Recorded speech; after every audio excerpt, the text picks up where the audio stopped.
हमारा जो मसला है वो एक्सपोर्ट की कमी है। और आप लोग ये याद रखें कि एक्सपोर्ट जो होती है पाकिस्तान की, वो हमेशा वेस्टर्न कंट्री को होती है, अमेरिका को होती है।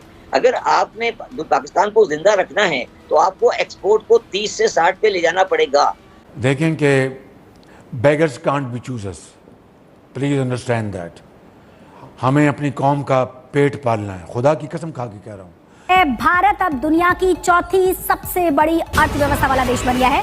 देश के नाम में बहुत बड़ी कामयाबी है। नीति आयोग के सीईओ हैं वीवीआर सुब्रमण्यम। उन्होंने कहा है कि जापान को पीछे छोड़कर भारत चौथी बड़ी अर्थव्यवस्था वाला देश बन गया है। कि 75 करोड़ लेना था, गांधी जी ने इस पे मरण व्रत रखा था कि पाकिस्तान का हक उसको दिया जाए। ये तारीखी हकीकत है। यानी जख्मी पाकिस्तान, बहुत बुरी तरह जख्मी पाकिस्तान और एक निहत्ता पाकिस्तान। आज हमने कहा हैट्स ऑफ टू आईएमएफ का मुंह चूम लेने का दिल किया, दिल बाग बाग हो गया, गार्डन गार्डन हो गया। क्योंकि इससे पहले तक तो हम आईएमएफ को बहुत बुरा भला कह रहे थे। देखो 7,000 बिलियन रुपीस के टैक्सेस सब के सब आवाम पर, जो भी हो रहा है आवाम पर ही पड़ रहा है। सब कुछ बेचारे गरीब जो सबसे लो क्लास है उसके ऊपर डाला जा रहा है, या मिडिल क्लास पे सब कुछ डल रहा है। बिजली के बिल महंगे होने से लेकर यतीमों के सरों पर दस्ते शफ़क़त हमें रखना है।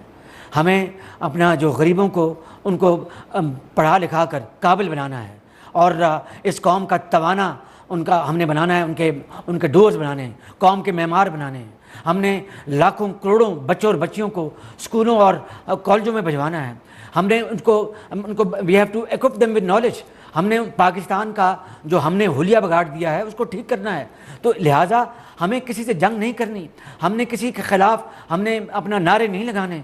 हम who are we are a country which is fighting the war of its survival first, and then we are going to move forward to build Pakistan, and then we are going to move forward to stand on our own feet, and then we are going to be counted amongst the Committee of Nations.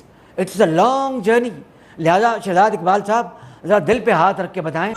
देखिए मेरी बात सुने, जब एक आदमी से कहते हैं ना कि जब गीदड़ की मौत आती है तो शहर की तरफ आ जाता है।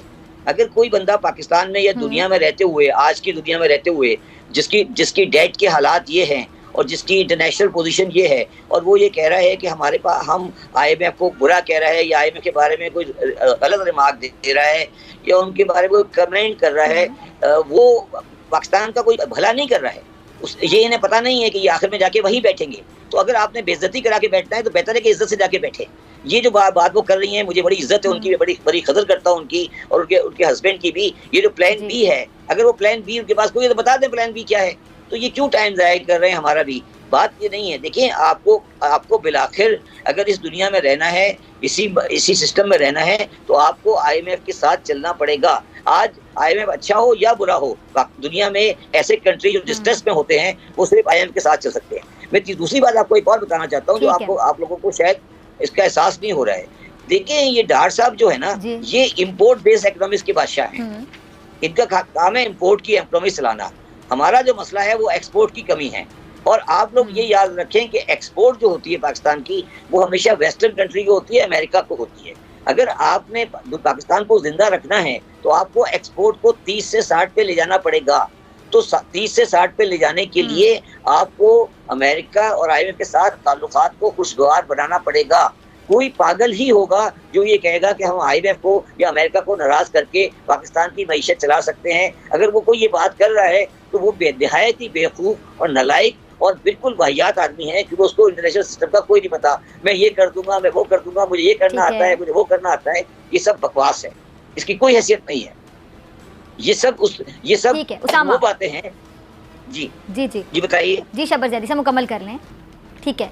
मैं इस पर उसामा भाई का भी कमेंट चाहूंगी। उसामा भाई ये जो जी शब्बर जैदी साहब मुकम्मल कर लें बात अपनी। जी मैं ये कहने की कोशिश कर रहा हूँ मैडम कि हमें पाकिस्तानियों को अब ये कोशिश करनी चाहिए कि हम अपने सिस्टम को, इन लोगों सियासतदानों को नहीं, हम अपने सिस्टम को ये समझा सकें कि भाई पाकिस्तान की मईशत नहीं चल पा रही। ये छोटे मोटे एस्प्रिन के टुकड़ों से, ये सारी चीज़ों से आप पाकिस्तान के लोगों को कोई बुनियादी सहूलत नहीं फराहम कर सकते। तो आप अगर पाकिस्तान की भलाई चाहते हो, बातों से तो मुझे बड़ी मायूसी हो रही है। यानी हम कोई अच्छी उम्मीद ना रखें, अभी तो चीज़ें बेहतरी की तरफ जाती दिखाई दे रही हैं, यानी हम उम्मीद ना रखें कि बेहतर होंगी।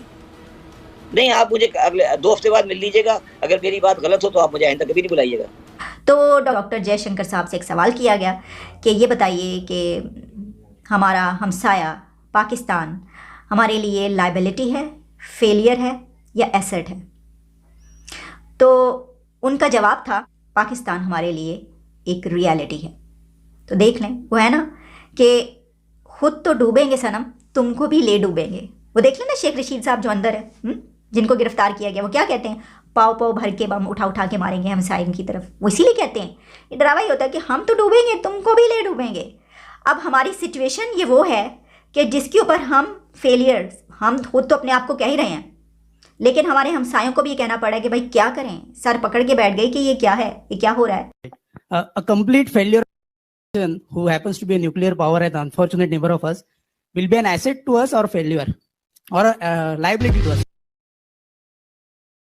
The reality to us, not.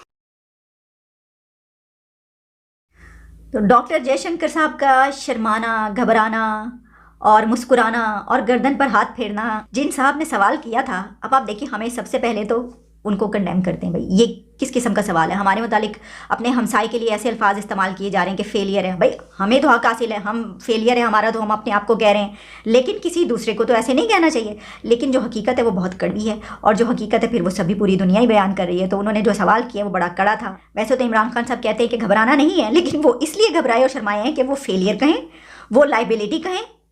तो उन्होंने सोचा कि नहीं, ऐसा करते हैं कि क्योंकि ये सभी कुछ है तो रियलिटी कह देते हैं आंखें खोल देने वाली रियलिटी, एक बहुत ही बड़ी हकीकत इस रीजन की खास तौर पर और इस दुनिया की भी, और हम अपने लिए भी, कि भाई ये हो क्या रहा है।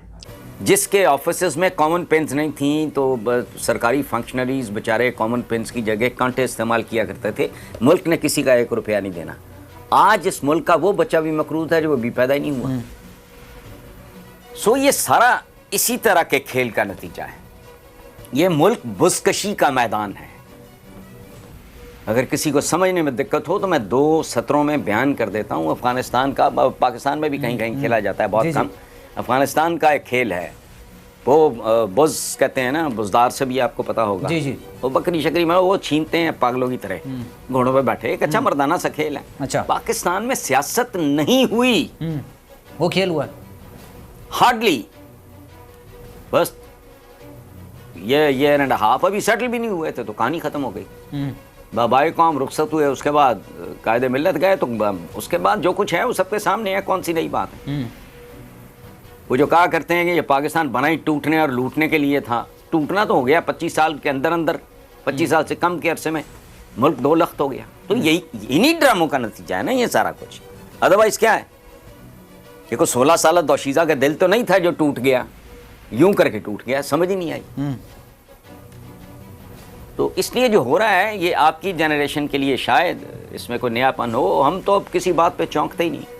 अच्छा, इंतखाबात भी हो जाएंगे तो क्या हो जाएगा। अच्छा, वो मुनीर न्याजी साहब का शेर है, मिल भी गया तो फिर क्या होगा, लाखों मिलते देखे हैं, फूल भी खिलते देखे हैं। ग्रैंड टोटल देखो क्या है।